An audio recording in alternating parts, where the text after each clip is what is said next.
Okay, so I have a patient here who needs lung volume expansion therapy, and they did not do well with the incentive spirometry or the easy PAP, so we're going to try the IPPB on them, which is the intermittent positive pressure breathing system.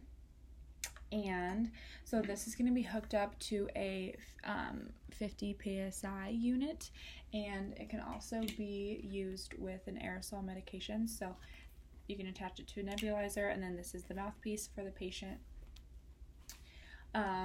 So the contraindications for this are going to be any head trauma, any facial trauma, and pneumothorax is an absolute contraindication with this one. Active TB is one. Recent surgery on the esophagus is one. So yeah, we're just going to pay attention to that before we hook our patient up to one of these. So there's a lot of different knobs that we're going to pay attention to. We have rate, pressure, and peak flow. So the pressure, there's two different gauges. There's a system pressure and a control pressure. The control pressure is going to stay consistent.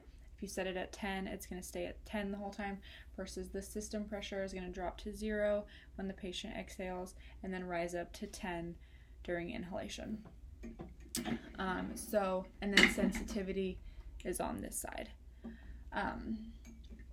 So treatment is going to last for about 15 minutes. What I would tell my patient is that this device is going to help them get in bigger deep breaths than they would normally. So I'm going to tell them that once they start to breathe in, they're going to feel this machine kick on, and it's going to inflate their lungs, so they should feel a nice stretch on their lungs.